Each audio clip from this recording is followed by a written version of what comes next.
চুয়াডাঙ্গায় ট্রেনে কাটা পড়ে অজ্ঞাত ব্যক্তির মৃত্যু, পরিচয় খুঁজছে পুলিশ। চুয়াডাঙ্গার জীবননগর উপজেলার উথুলিতে ট্রেনে কাটা পড়ে অজ্ঞাত পরিচয় এক ব্যক্তির মৃত্যু হয়েছে। তিনি বিশেষ চাহিদা সম্পন্ন বাক প্রতিবন্ধী ছিলেন।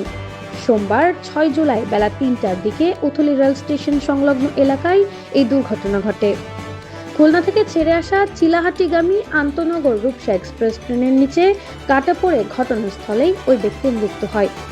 পুলিশ ও স্থানীয় সূত্রে জানা গেছে, নিহত ব্যক্তির বয়স আনুমানিক 35 বছর। তবে তাৎক্ষণিকভাবে তার নাম পরিচয় শনাক্ত করা সম্ভব হয়নি। পরিচয় শনাক্তে পুলিশ ব্যুরো অব ইনভেস্টিগেশনসকে জানানো হয়েছে। স্থানীয়রা জানান, গত 2 দিন ধরে ওই ব্যক্তিকে উথুলি স্টেশন এলাকায় ঘোরাফেরা করতে দেখা যায়। সোমবার দুপুরে রূপসা এক্সপ্রেস ট্রেন যাওয়ার সময় তিনি ট্রেনে কাটা পড়েন। খবর পেয়ে দর্শনা রেলওয়ে স্টেশনের পুলিশ ঘটনাস্থলে পৌঁছে মরদেহ উদ্ধার করে। নিহতের পরিচয় শনাক্তের জন্য কাজ করছে পুলিশ।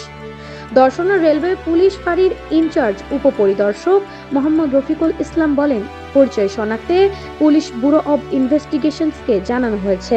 আজকে বেলা অনুমান 3:40 ঘটিকার সময় উথলি স্টেশন মাস্টার আমাকে মোবাইল ফোনে জানান, খুলনা থেকে ছেড়ে আসা 727 up Rupsha express train Khulna থেকে চিলাহাটিগামী উক্ত ট্রেনটি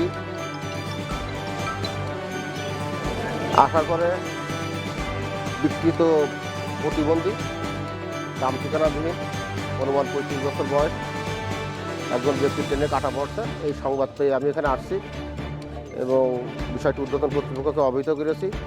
মৃতদেহ নিয়ম মোতাবেক সোশ্যাল রিপোর্ট প্রস্তুত করেছি।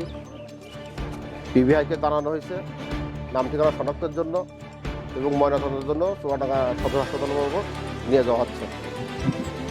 এটা হচ্ছে 727 আপ রূপসা ট্রেন, আনুমানিক 3:33-এ উত্তরী স্টেশন থেকে দর্শনা হলের মধ্যবর্তী 118-6 থেকে 118-8 এর ভিতরে এক মস্তিষ্ক বিকৃত একটা লোক রান্নাবার করছে।